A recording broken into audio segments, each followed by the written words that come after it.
Hello friends, आप सबों का बहुत स्वागत है। अपने नेक्स्ट वीडियो के साथ मैं आप लोगों के साथ उपस्थित हूँ। आईआईपीएफ ने जो कुछ नए चैप्टर ऐड किए हैं, उसी से रिलेटेड कुछ और प्रश्न उत्तर लेकर के आपके सामने आया हूँ। आप लोगों से रिक्वेस्ट है कि आप लोग प्रश्न उत्तर को ध्यान से देखेंगे। 2-3 बार रिपीट करने की जरूरत है, या तो आप इम्पोर्टेंट चीजों नोट करें, उसको घर पर ये रिवाइज करेंगे। यह वीडियो भी अगर आप 2 बार 3 बार देख लेते हैं तो आपको निश्चित रूप से याद हो जाएगा और आप एग्जाम में अच्छा करेंगे। आपका एग्जाम आने वाला है 20 जुलाई को आपका एग्जाम होने वाला है। दोस्तों, आप लोगों से एक मेरा रिक्वेस्ट जरूर है कि आप लोग मेरे चैनल को जरूर से जरूर सब्सक्राइब करिए, लाइक करिए और कमेंट्स करिए। आपको ये कैसा लगता है? आपका कोई क्वेरी है, आपको कोई पूछना है, आपका कहीं डाउट है तो आप लोग बेहिचक पूछ सकते हैं। और मैं एक लाइव सेशन भी लाने की सोच रहा हूं। अगर जो साथी लाइव सेशन में जुड़ना चाहते हैं वो कमेंट्स में अपना मोबाइल नंबर डालेंगे, मैं उनको मोबाइल पे मैसेज डाल दूंगा कि मैं कब लाइव आ रहा हूं। तो चलिए दोस्तों, आज का शुरू करते हैं वीडियो। निम्नलिखित में कौन सा एनबीएफसी नहीं है? एनबीएफसी का मतलब हो गया non banking finance company. Non banking finance company आप लोग समझते होंगे। देखिए, यहाँ सही उत्तर आएगा इसका वाणिज्यिक बैंक, कमर्शियल बैंक, बाकी तीनों एनबीएफसी में आते हैं। अगला प्रश्न है, एनबीएफसी का पंजीकरण किसके द्वारा किया जाता है? रजिस्ट्रेशन कौन करता है? तो सही उत्तर है इसका reserve bank of India. Reserve bank of India NBFC का रजिस्ट्रेशन करता है। एनबीएफसी पर जिस तरह से बैंकों को लाइसेंस देने का काम करता है, बैंकों पे बाकी और गाइडलाइन इशू करके नियंत्रण का काम करता है, उसी तरह से रिजर्व बैंक एनबीएफसी पर भी नियंत्रण का काम करता है, रेगुलेट करने का काम। आइए देखेंगे, बीमा क्षेत्र में विनियमित करने वाली मुख्य संस्था कौन सी है? दोस्तों, जिस तरह से बैंक की निगरानी करना, बैंकों को लाइसेंस देने का काम करता है रिजर्व बैंक ऑफ इंडिया, इसी तरह से आपका आईआरडीए, भारत बीमा विनियामक और विकास प्राधिकरण, आईआरडीए बनाया गया है अपने देश में, जो जितने भी लाइफ इंश्योरेंस या जनरल इंश्योरेंस, किसी भी तरह के इंश्योरेंस से संबंधित काम करती हैं, उन पे ये निगरानी करता है और इनके लिए तरह-तरह के नियम और गाइडलाइन बनाता है, जिसे कि सारे बीमा कंपनियों को मानना जरूरी है। अगला प्रश्न देखते हैं, निम्नलिखित में से आईआरडीए के कार्यों में शामिल नहीं है? कौन सा शामिल नहीं है? तो उल्टा देखिएगा कि कौन सा शामिल है। 3 काम शामिल है, आपको 3 काम पता चल जाएगा कि आरडीए क्या-क्या काम करता है। पहला है बीमा कंपनियों को दिशा निर्देश जारी करना। जितना भी इंश्योरेंस कंपनीज हैं, सबको गाइडलाइन इशू करना और उनको मानना जरूरी है। बीमा क्षेत्र में विदेशी निवेश को विनियमित करना। इंश्योरेंस सेक्टर में बाहर का जो बीमा, फॉरेन इंस्टीट्यूशनल इन्वेस्टर, फॉरेन का लोग भी आकर के बीमा क्षेत्र में अपना इंश्योरेंस का व्यवसाय करना चाहता है, तो उसको रेगुलेट करने का काम आईआरडीए करता है। बीमा उत्पादों के विपणन के लिए दिशा निर्देश जारी करना।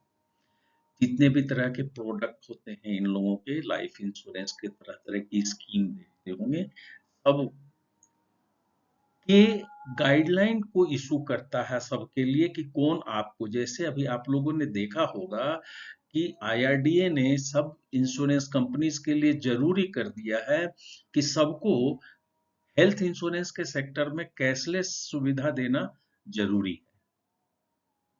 तो इसी तरह से जितना भी लाइफ, वो लोग अपना लाइफ इंश्योरेंस कंपनी चाहे इंश्योरेंस कंपनी जो भी प्रोडक्ट निकालेंगे, स्कीम निकालेंगे, उसके लिए गाइडलाइन भी इशू कराना ये करता है। अगला है, भारत में पूंजी बाजार को विनियमित करने वाली संस्था कौन सी है? पूंजी बाजार, स्टॉक मार्केट। स्टॉक मार्केट को कौन रेगुलेट करता है, कौन नियंत्रण करना है? देखिएगा यहाँ पर उत्तर आया आपका, भारतीय प्रतिभूति और विनिमय board, SEBI, security exchange board of India.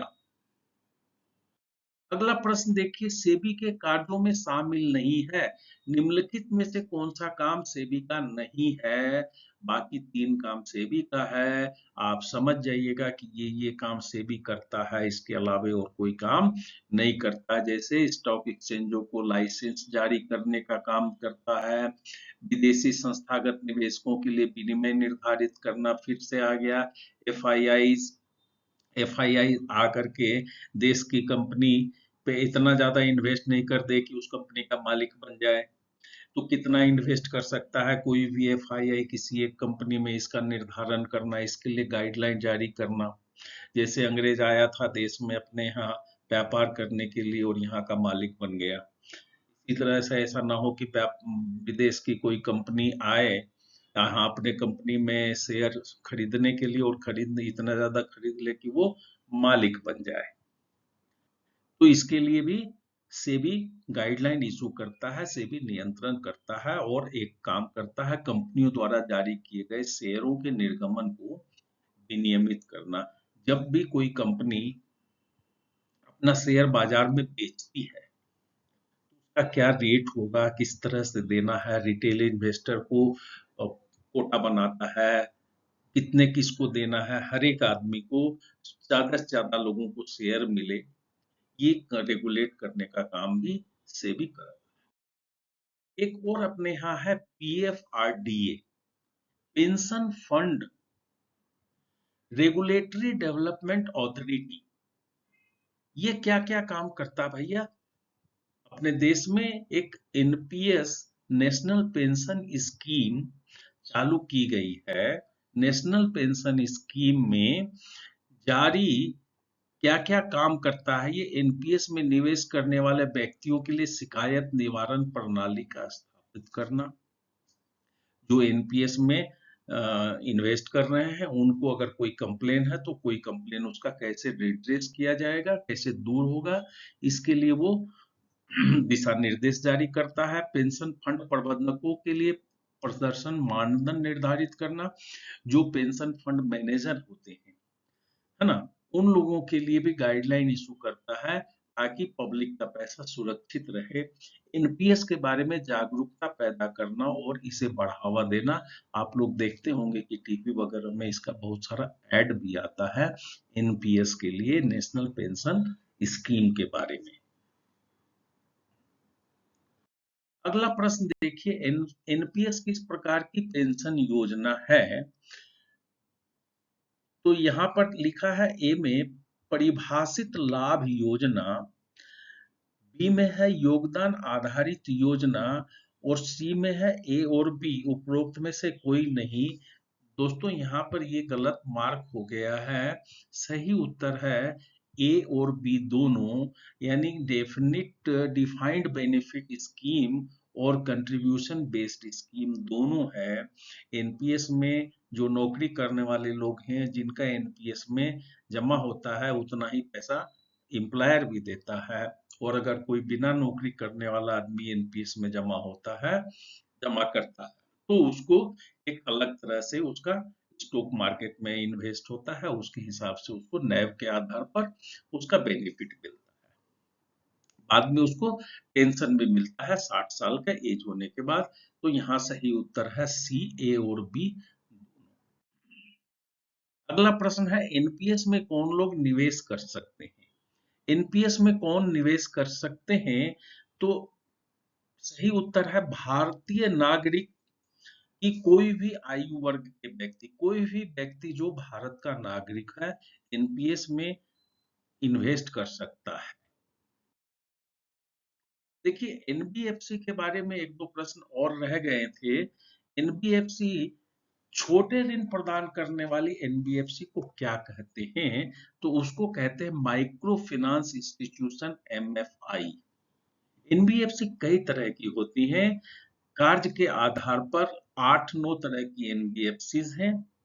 ये सारी एनबीएफसीज ही हैं, जैसे जमा स्वीकार करने वाली NBFC, NBFC deposit taking NBFC, investment and credit company, ये केवल इन्वेस्ट और क्रेडिट कंपनी को, कुछ खास खास तरह की कंपनियों को उसका काम निर्धारित किया गया है। इसी तरह से गरीबों को छोटे ऋण देने के लिए micro finance institution, MFI, NBFC का काम करती है। आप लोग देखे होंगे कहीं रूरल एरियाज में छोटी छोटी लोन देने वाली कंपनी है माइक्रो फाइनेंस कंपनी, ये भी एनबीएफसी है। अगला प्रश्न है, एनबीएफसी को विनियमित करने वाली संस्था कौन सी है? तो एनबीएफसी को विनियमित करने का काम रिजर्व बैंक ऑफ इंडिया करता है, रेगुलेशन का काम करता है, इसके लिए तरह तरह का नियम बनाता है और गाइडलाइन इशू करता है, जो कि उसे मानना जरूरी है। अगला प्रश्न बोलता है, देनदारियों के आधार पर एनबीएफसी कितने प्रकार की होती है, यानी लायबिलिटीज के आधार पर। तो दो तरह की होती है।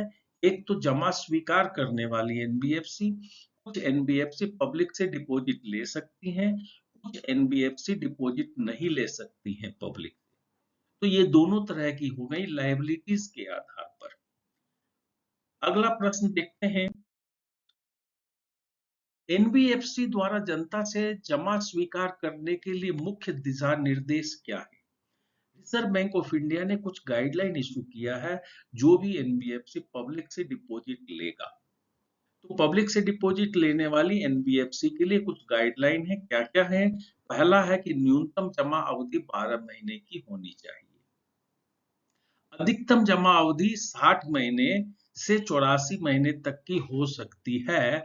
कुछ खास तरह की एनबीएफसी होती है जिसमें कि 84 महीने तक का वो ले सकता है डिपॉजिट, बाकी कुछ एनबीएफसी 60 महीने तक ही ले सकती है।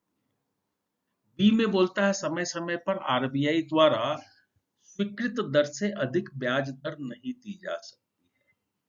जो इंटरेस्ट दिया जाता है एनबीएफसी द्वारा, वो भी आरबीआई के द्वारा नियंत्रित होता है। आरबीआई समय समय पर इंस्ट्रक्शन इशू करता है, उससे ज्यादा या उससे कम इंटरेस्ट कोई भी एनबीएफसी कंपनी नहीं दे सकती है। सी में बोलता है, न्यूनतम निवेश ग्रेड रेटिंग बीबीबी, यानी इसको बोलते हैं ट्रिपल बी, या उससे अधिक होना चाहिए। क्रेडिट रेटिंग कंपनियां हैं अपने देश में, बाहर भी हैं। किसी भी एनबीएफसी को अगर ट्रिपल बी से कम का रेटिंग है, तो वो डिपॉजिट लेने के लिए अधिकृत नहीं है। यानी कि कोई भी एनबीएफसी जिसका रेटिंग ट्रिपल बी या उससे अधिक है, वही एनबीएफसी पब्लिक से डिपॉजिट ले सकती है। दोस्तों, आज के लिए बस इतना ही। विश्वास है आप लोगों को अच्छा लगा होगा। प्रश्न सारे इंपॉर्टेंट हैं, आप लोगों को ध्यान से देखने की बहुत जरूरत है। तो साथियों, आप लोगों का एग्जाम बढ़िया जाए, आप लोगों एग्जाम में सब कोई सफल हो। आप लोगों की सफलता के साथ धन्यवाद है आपका, और जय हिंद है।